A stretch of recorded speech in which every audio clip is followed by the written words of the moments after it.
Bismillahirrahmanirrahim.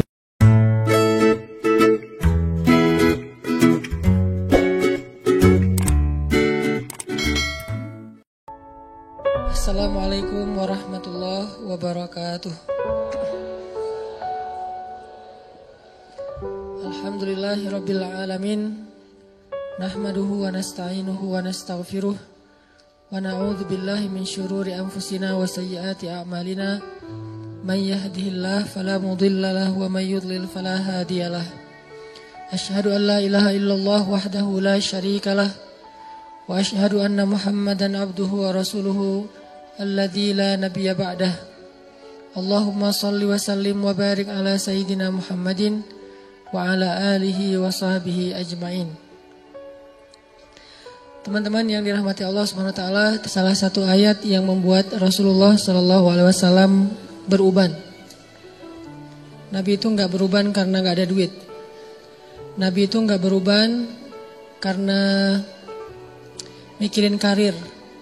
Nabi itu enggak beruban karena kurang hiburan. Karena hiburan terbaik buat beliau adalah ketika sepertiga malam itu. Kenapa Nabi ada adegan treadmill segala macam? Itu bukan untuk beliau. Itu untuk Aisyah. Itu untuk sahabat. Kalau untuk beliau enggak gitu hiburannya. Di sini jadi makin kita mengerti betapa bijaknya Rasulullah. Hiburan beliau itu salat tahajud.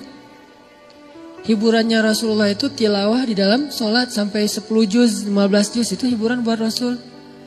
Terus kenapa Nabi masih ada treadmill bareng Aisyah, main kuda-kudaan bareng Hasan Hussein, nonton show bareng Aisyah juga, terus kayak barbekyuan di rumahnya Sofia.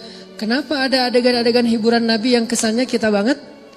Karena Nabi pengen menghibur keluarganya, sahabatnya. Kalau menghibur mereka dengan cara Nabi, mereka mungkin belum bisa terhibur. Yuk kita seru-seruan. Ngapain Nabi? Tilawah Al-Quran 10 juz. Mungkin sahabat, buktinya Abdullah bin Mas'ud juga nggak kuat kan? Dan dia nggak ngerasa ini asik. Sampai akhirnya dia pengen ngebatalin sholat. Karena ngerasa udah nggak asik lagi sholatnya. Asik buat Abdullah itu kalau masih 1 juz, 2 juz itu masih asik. Kalau udah di atas 2 juz, udah nggak asik sholatnya. Jadi Nabi tahu hiburan Nabi itu nggak akan bisa jadi hiburan entertain buat sahabat. Sehingga Nabi kalau pengen hiburannya sahabat, Nabi temenin deh. Kayak kita seorang ayah yang mungkin hidup kita level entertain kita dengan anak kecil kan beda ya. Anak kecil mungkin di rumah main robot-robotan tuh udah seru buat dia. Kita apaan sih gini-gini habisin waktu nggak jelas gitu. Tapi karena kita dewasa, duduk juga bareng anak kita, apa nih deh, apa segala macam. Padahal buat kita tuh nggak penting banget. Gak seru, gak fun sama sekali. Tapi kita ngeladenin bijaksananya Rasulullah SAW. Kalau kita sebaliknya, kita masih main robot-robotan tapi berharap orang lain tuh ibadah sholat. Kita bukan ahli ibadah tapi menyuruh orang untuk ahli ibadah. Agak-agak kurang wise sih menurut saya, kurang bijak. Yang realistis aja, tapi ke diri kita paksain yang lebih ideal. Ke orang lain tuh berlapang dadalah, toleranlah, ringankan, yassir wala tu'assir ke orang lain ya. Kalau ke diri sendiri, syaddid, keraskan, luruskan gitu kan ke diri sendiri. Syaddid, saddid kalau ke diri sendiri. Kalau ke orang lain, yassir, isfah.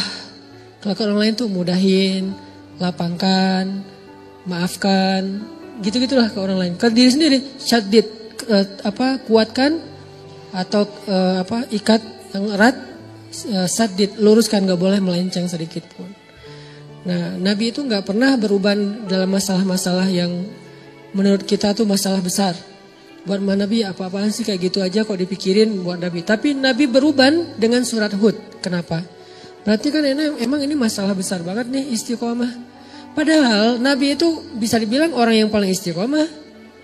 Yang tadi ditawarin 3, yang dicari semua orang itu aja Nabi nolak. Kenapa Nabi masih beruban dengan ayat 112 surat Hud? Emangnya Nabi masih labil imannya? Enggak kan? Iman Nabi itu kan udah paling bagus tuh. Iman Abu Bakar aja udah keren, apalagi iman Nabi. Kenapa masih beruban? Berarti memang istiqomah ini bukan perkara yang gampang teman-teman. Sekelas Nabi aja ketika diturunkan ayat istiqomah bisa beruban. Apalagi sekelas kita. Terus apa yang harus kita lakukan Ustadz? Kalau gitu kita kayaknya gak bakalan berhasil. Bukan itu maksudnya. Ketika ada hal-hal yang sulit dalam agama bukan berarti disuruh kita give up, bukan. Tapi disuruh kita untuk terus berusaha, jangan menyerah. Karena emang gak akan berhasil sekali, maksudnya kayak gitu.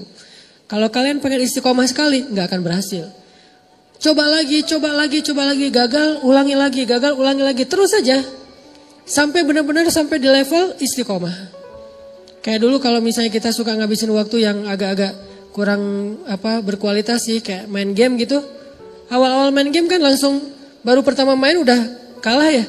Terus nyoba lagi naik level kalah, nyoba lagi level 2 menang, level 3 sampai akhirnya kita bisa tuntasin tuh game. Ini kenapa dalam urusan kayak gitu kita entertain, kita bisa begitu istiqomah, komitmen banget, kekeh gitu. Nah, dalam agama, dalam kebaikan, gak usah ngomongin istilah agama deh. Dalam kebaikan aja. Kalau kita bisa kekeh, kita bisa, pokoknya saya pengen banget jadi orang yang istiqomah dalam kebaikan-kebaikan. Maksud Allah, coba lagi. Gak berhasil, coba lagi. Gagal dikit, coba lagi. Melendoy, coba lagi. Terus aja coba.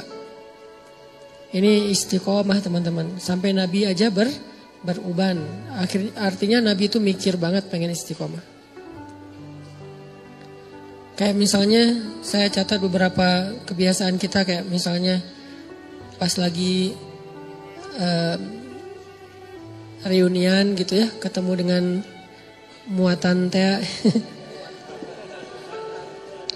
Kalau ketemu sama dia terus jadi pengen balikan gitu kan ya. Apalagi kalau pas ketemu tuh jadi kayak teringat, dia pakai baju yang dulu kita pas udahan dia pakai baju itu loh. Jadi kayak flashback, langsung balik lagi ke cerita-cerita dulu kita pernah jalan ke sini, dulu kita pernah seru-seruan, kita pernah gila-gilaan bareng, kita pernah apa segala macam gitu kan ya.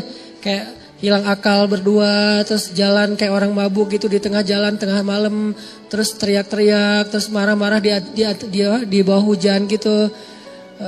Apa maunya kamu? Enggak, aku cuma pengen kamu. Udah rame gitu-gitu. Terus jadi kegoda nih pengen balikan. Nah, istiqomah adalah pokoknya saya udah azam, bertekad saya gak akan balikan kecuali dengan cara halal. Itu istiqomah tuh.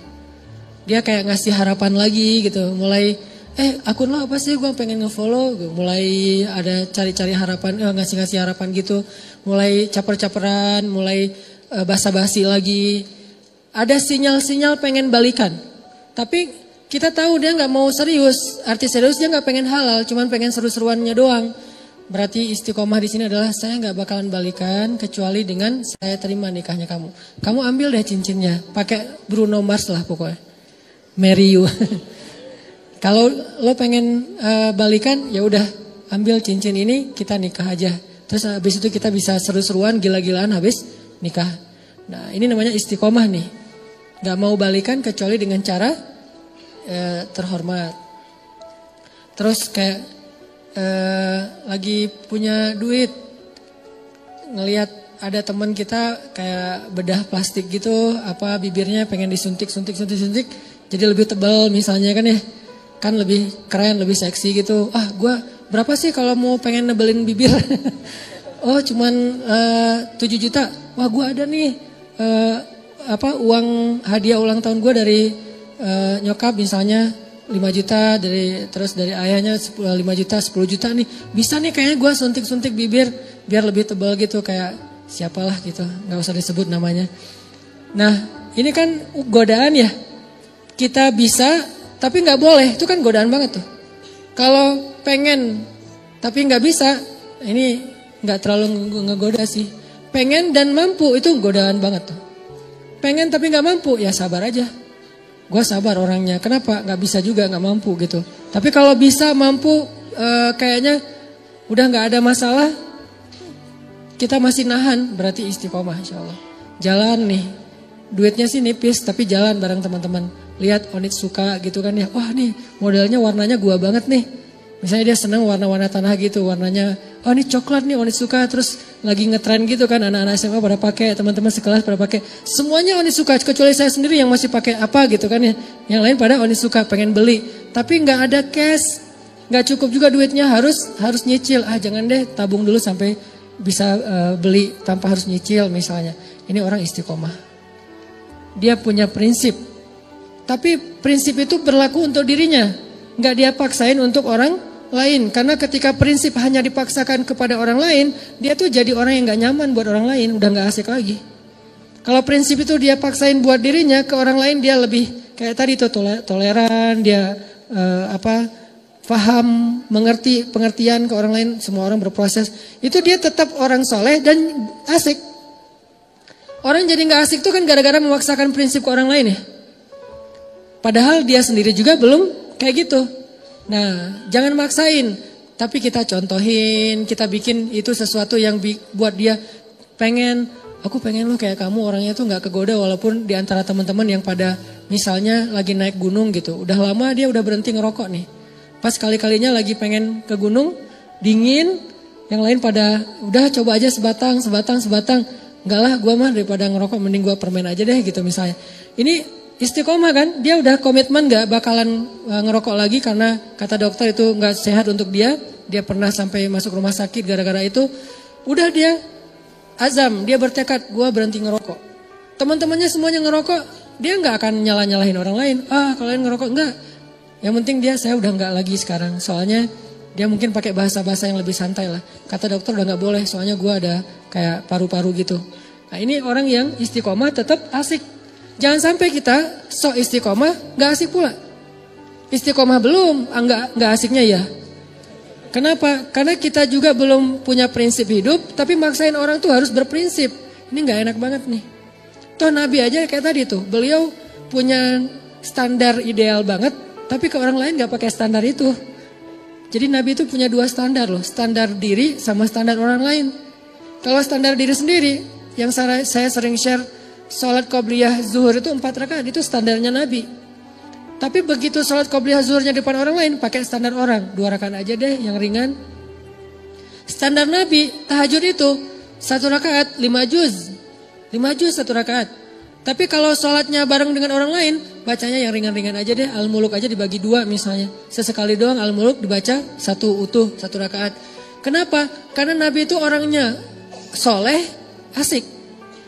Solehnya ke diri, ke orang lain asik. Bukan ngebiarin ya, tapi gak maksain. Bukan ngebiarin tapi gak maksa. Apalagi bukan cuma gak maksa, kadang-kadang belagu lah gitu. Merasa udah paling keren sendiri gitu di antara teman-temannya. Padahal dulu dia juga berproses. Ini istiqomah teman-teman. Yuk kita belajar satu hal aja dulu. Coba kita latih. Bisa gak kita komitmen dengan satu program kita nih. Saya tahun 2018 pengen program misalnya berat badan gak boleh lebih dari, kalau saya karena tingginya sekian misalnya berat badan sebutlah maksimal 65. Idealnya sih 60. Kalau udah lebih 60 berarti saya udah gak istiqomah. Push up. Minimal sehari push up 50 kali. Bisa gak istiqomah dan dawam? Istiqomahnya apa? Makan gak boleh lebih dari jam 7 malam misalnya. Malam sebelum tidur minum air hangat. Atau malam jam 9 itu paling telat minum air hangat. Karena katanya ya, bukan saya juga gak ngerti. Katanya kalau minum air hangat itu membakar lemak. Gak tahu sih. Atau treadmill, lari, sepeda seminggu 2 kali misalnya. Terus pull up, minimal sekali pull up itu 5 kali deh. Kalau nggak mau banyak-banyak 5 kali. Latih terus. Nah, dawam dan istiqomah dengan pantangan-pantangan. Dawamin programnya, istiqomah dengan pantangannya. Nggak boleh kebanyakan gula, nggak boleh kebanyakan soda. Mulai belajar minum kopi sedikit gula sampai minum kopi nggak pakai gula. Terus juga nggak pakai soda. Yang soda-soda mulai ditinggalkan. Terus lama-lama mulai dawamin air putih, makan makanan yang sehat, pola hidup, tidur yang cukup. Semua ini adalah istiqomah dan dawam. Satu hal aja, pokoknya saya pengen ikut sunnah yang kayaknya kece nih. Apa? Six pack. 2019 harus jadi nih badan. Terus latihan, nggak mungkin kan six pack tapi yang lain nggak kebentuk ya. Yang namanya six pack insya Allah kebentuklah semuanya, puncaknya di perut. Kalau nggak six pack minimal 3 lah, 3 juga udah cukup. Atau kalau nggak 3 juga minimal nggak Nggak offset lah. Rata gitu ya nih. Bisa rata aja udah keren banget tuh. 2018 gue pengen rata. Mungkin badannya tuh nggak sekeren Adirai, tapi minimal bisa dibilang otot gitu. Nah ini jalanin, dawamin programnya, istiqomahin pantangan-pantangannya. Satu hal aja. Kalau mau ngomongin hal-hal yang sifatnya sunnah tapi kece gitu. Kalau mau sunnah yang lebih bold dan gak usah diomongin ke orang lain, pokoknya 2018 gue pengen hafal 5 juz. Ini bold ya, bukan yang lebih entertain. Buat sendiri aja, pengen 5 juz. Gak usah diumum-umumin, gak usah posting 2018 5 juz. Ngapain diposting? Ya kayak gitu-gitu. Kalau yang mau diposting banyak main, banyak manfaat, gak apa-apa posting. Kan gak ada ria juga kan? Wah main ria, gak apa-apa kalau main ria mah ya. Tapi kalau saya posting banyak tilawah, banyak salawat, agak-agak gimana gitu. Karena saya ngerasa belum banyak tilawahnya. Masa saya tilawah misalnya sekali sejuz sehari, bilang banyak. Sementara guru saya, anggota dewan di Jakarta tuh sehari 10 juz. Dan itu dari sejak kelas 6 SD udah kayak gitu. Sehari 10 juz, murajaah hafalannya. Berarti 3 hari khatam, 3 hari khatam. Beliau baru boleh bikin tagline banyak tilawah. Udah kita baru 1 juz gak usah bikin banyak tilawah. Udah aja yang realistis lah, banyak main tapi jangan banyak dosa. Karena kalau main ria gak masalah, gak akan menggugurkan pahala main ya. Ustaz jangan ria atuh dengan main. Emang pahala gitu. Kalau niatnya untuk dakwah mungkin pahala. Tapi setidaknya aman lah dibandingkan ibadah. Coba 2018 saya pengen 5 juz. 5 juz itu setahun. Jangan dikejar sebulan, gak bakalan jadi tuh. Kecuali kita benar-benar fokus tinggal di pesantren yang hafal Quran, kayak nggak ngapa-ngapain. Kalau normalnya mah untuk kita lebih realistis setahun deh 5 juz. Mumpung saya masih 19 tahun nih, target nikah 24 tahun, ada 6 tahun kan? 6 tahun, setahun 5 juz. Jadi tuh, akad nikah, Qul a'udzu birabbin nas. Wah gitu doang. Jangan lupa, ini ayat surat terakhir yang saya hafal dari Al-Baqarah maksudnya. Bukan Qul a'udzu birabbin nas baru mulai ya. Qul a'udzu birabbin nas itu udah selesai. Maharnya apa? Seperangkat alat sholat. Maharnya apa? 1 gelang, 1 cincin, 1 rumah, 1 mobil. Ditutup dengan surat An-Nas. Daripada ditutup dengan surat Al-Baqarah, Alif Lam Mim misalnya. Surat An-Nas. An-Nas setelah dia menghafal dari Al-Fatihah sampai Al-Falaq ditutup dengan An-Nas. Bisa tuh 6 tahun, setahun 5 juz dibagi per bulan, dibagi lagi per hari. Itu dawam. Jadinya sedikit banget enggak, Ustaz enggak keren ah. Keren kalau dawam. Kalau cuma sehari enggak keren emang. Tapi kalau dawam itu keren. Makanya ketika ada sahabat nanya ke Nabi, "Ya Rasulullah, ayyul amal ahabba ilallah?" Amal apa yang Allah paling suka? Apa jawaban Nabi? Adwamuha wa in qallat. Yang paling dawam walaupun sedikit. Yang paling dawam itu artinya konsisten. Kalau istiqomah itu artinya komitmen. Yang paling dawam walaupun sedikit. Sedikitnya misalnya coba 5 juz bagi setahun. Saya belum pernah bagi. Anggap aja sehari ngafalnya cuma 2 baris. Atau 3 baris. Sehari cuma 3 baris. Gak seru kurang keren. Teman-teman saya tuh sehari 1 halaman. Jangan lihat sekarang. Lihat setahun. Ketika itu sudah dawam. Itu jadi keren di mata Allah. Malah kata Nabi itu amal yang Allah suka banget. Coba bikin program gak usah banyak-banyak tapi targetnya dicicil. Jadi bikin program cicilan. Jangan bikin program cash dalam amal soleh. Saya pengen nyicil hafal Quran. Saya pengen nyicil tahajud. Gimana nyicil tahajud?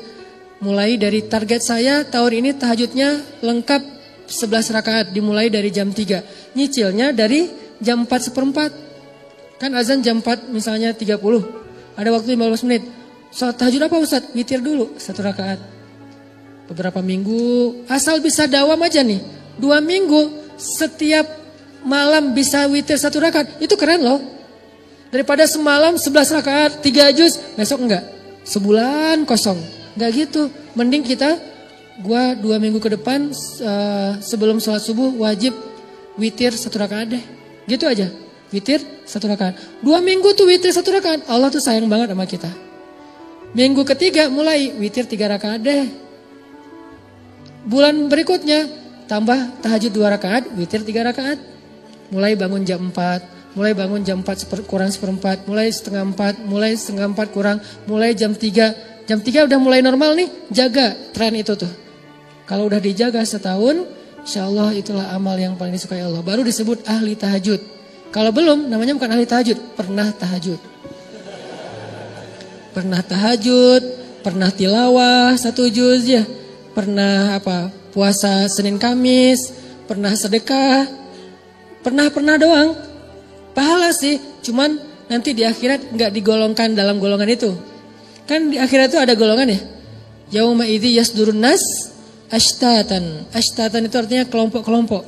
Masing-masing ada komunitas. Nanti di akhirat itu ada komunitas subuhan, ada komunitas tahajudian. Ada komunitas sedekah, ada komunitas kayak duha gitu. Nah, ada orang yang di komunitas mana aja dia ikut. Kayak kita sekarang seneng ngegeng gitu, geng sana ikut, geng sini ikut, anak-anak parkour dia main, anak-anak BMX dia main, anak-anak skate dia main, anak-anak motor dia jalan juga touring. Artinya kan dia gaul banget ya. Karena semua bisa, BMX bisa, parkour bisa, skate bisa, mau motoran bisa. Anak sepeda dia ngegoes kemana ikut, berarti dia bisa semua nih. Di akhirat ada yang kayak gitu juga sih. Tahajud ada dia, duha ada dia, sedekah ada dia. Yang parah gak ada di mana-mana, sendiri doang nih. Kenapa bisa sendiri? Karena dia pernah tahajud, pernah duha, pernah sedekah, pernah tilawah, bukan ahlinya. Lihat ahli dengan pernah bedanya, dawam dan istiqomah. Jadi kalau kita pengen punya komunitas nanti di padang mahsyar, komunitas itu beda loh treatmentnya sama sendiri. Komunitas itu biasanya dapat banyak kemudahan nanti di padang mahsyar. Kenapa? Saling mentestimoni gitu. Ya udah kayak kita misalnya check in under group dengan sendiri. Kalau FIT kita jalan sendiri tuh harga tiket lebih mahal satu. Kalau beli tiket grup itu lebih murah. Kedua, pas check in bagasinya kalau sendiri overweight itu bakalan bayar per kilo kan. Kalau under group overweight 1 disubsidi sama teman-teman yang kurang, gitu kan? Nah itu logika sederhana di akhirat juga gitu. Kalau kita overweight dikit, nanti udah deh ntar saya gantiin. Atau misalnya harga tiketnya kemahalan tuh masuk surga, nggak apa-apa kalau beli grup lebih murah. Emang kayak gitu kaidahnya, kaidah jamaah. Karena berjamaah itu lebih berkah. Nah gimana biar masuk komunitasnya? Jadilah ahlinya. Gak bakalan jadi ahli kalau cuman pernah.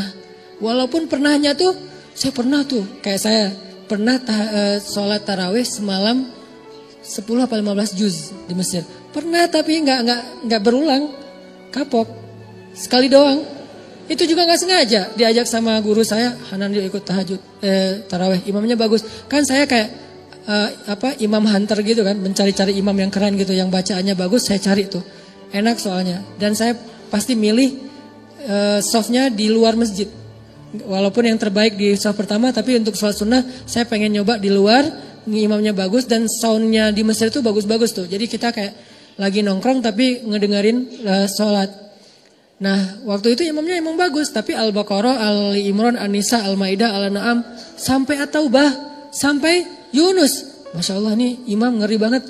Tahajud dari mulai habis Isya, selesainya gak sempat makan sahur.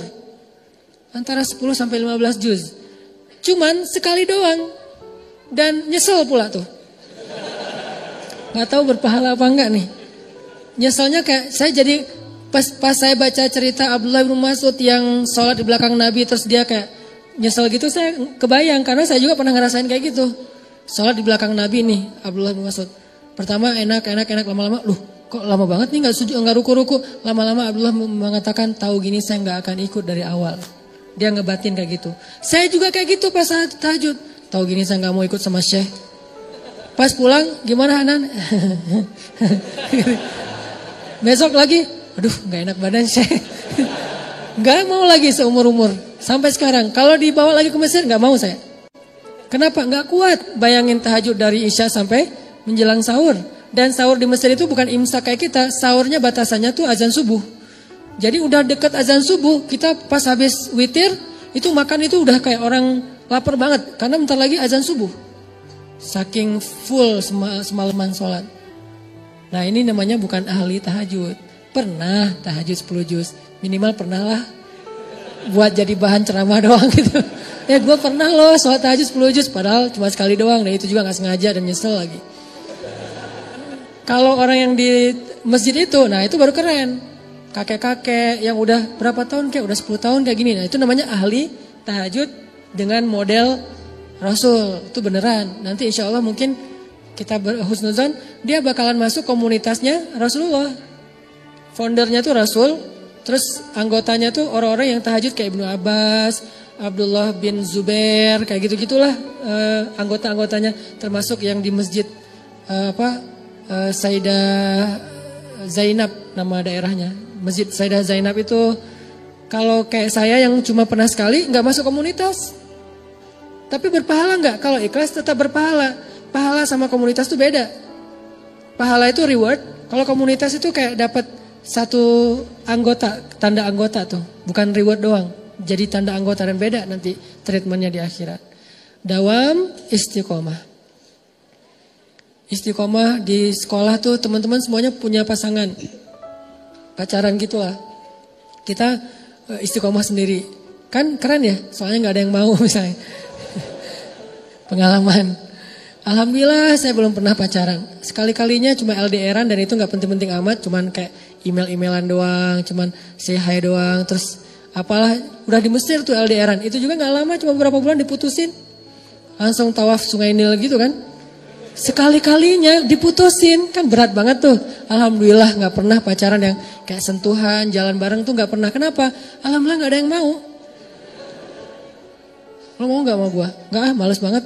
Lo mau gak? Enggak, males banget. Semuanya males banget. Ya udah deh, gue sendiri aja. Alhamdulillah. Gara-gara gak pernah jadi kayak jadi ada obsesi yang terpendam gitu kan. Pokoknya saya pengen pacaran yang gila-gilaan. Terwujud setelah halal. Makanya bisa habis-habisan, bisa totalitas, bisa kemana-mana. Pokoknya pengen ngabisin waktu pacaran aja deh berdua. Nah ini artinya istiqomah. Walaupun penyebabnya kadang-kadang emang nasib sih. Istiqomahnya nasib. Kenapa gak pacaran tadi? Gak ada yang mau. Gak menarik, gak berprestasi, gak tajir juga, gak keren. Dulu. Sekarang juga enggak gitu ya. Sombong. Nah artinya teman-teman bisa enggak nih di SMA nih anak-anak SMA ya. Apalagi yang masih SMA. Teman-teman yang lain tuh kayak semuanya pada punya pasangan gitu. Kalau misalnya pas liburan sekolah jalan kemana. Terus di bangkunya ada nama dia masing-masing ditulis di bangku gitu. Kita bangku kosong gitu kan ya. Rapi banget bangkunya. Gak ada tulisan siapa-siapa gitu. Nah ini namanya istiqomah. La tahzan. Jangan khawatir kalau kita istiqomah. Kenapa? Orang yang istiqomah itu kan identiknya kadang-kadang dia kayak kesepian ya. Sendiri, gak punya teman. Terutama ketika dia hidup di lingkungan yang lain pada seru-seruan. Dia sendiri yang gak seru. Akhirnya kayak gak dilibatin. La tahzan kalau kita ngerasa sendiri. Kenapa? Nahnu awliyaukum fil hayatid dunya wa fil akhirah.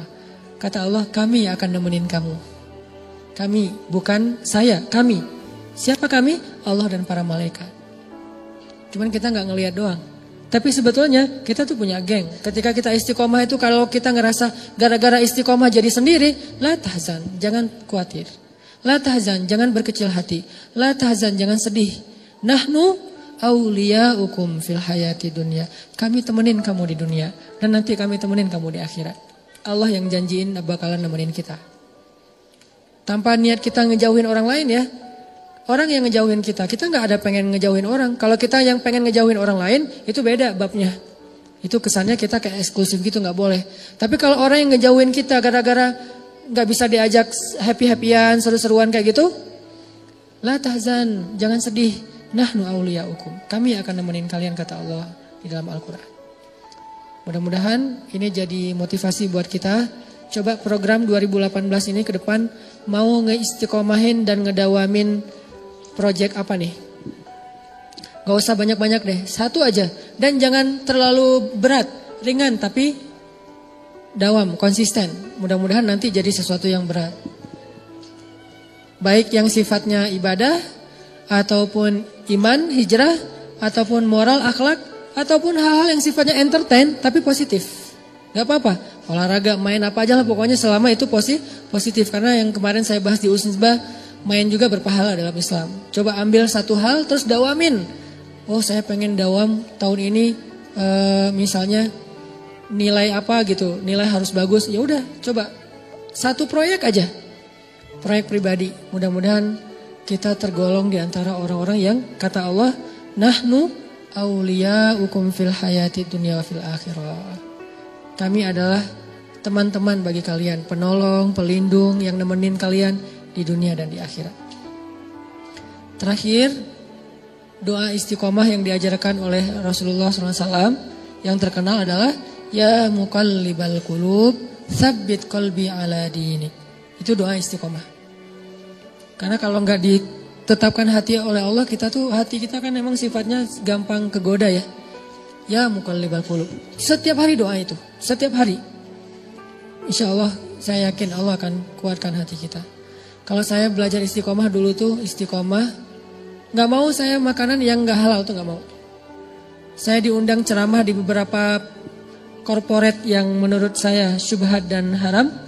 Saya ceramah, pas pulang kadang-kadang dikasih amplop gitu, saya terima, tapi saya nggak mau makan. Saya ambil tuh amplop, saya kasih ke fakir miskin. Kok ke orang lain dikasih Ustaz? Kalau ke fakir miskin halal, kalau ke sayanya nggak boleh. Kadang saya diundang ceramah, Ustaz boleh ceramah di kantor kita, kantor apa? Adalah kayak gitu. Oh ya boleh. Biasa pulang, Ustaz ini buang uang transport, saya ambil. Diambil, langsung cara saya cari tetangga atau siapa bagi-bagi. Walaupun dia taunya saya, seolah-olah saya ngasih padahal bukan saya. Jadi nambah silaturahim kan. Kenapa? Saya nggak mau banget mengasih makanan untuk anak-anak saya yang bikin mereka ntar nggak dengar nasihat saya. Karena udah bercampur daging dan darahnya dengan yang nggak halal. Susah dengar nasihat, susah khusyuk. Nanti mereka jadi moralnya rusak, akhlaknya jadi nggak baik lagi. Istiqomah itu aja dulu yang saya pastikan. Ternyata alhamdulillah bisa berkah juga tuh rezeki. Allah kasih kok rezeki dari cara-cara yang halal dan lebih dari kebutuhan. Nah ini artinya la tahzan, gak usah khawatir. Walladzina jahadu fina lanahdiyannahum subulana wa may yattaqillah yaj'al lahu makhraja. Yang bersungguh-sungguh di jalan kami kasih jalan-jalan keluar. Siapa yang taat kepada Allah, Allah kasih jalan keluar.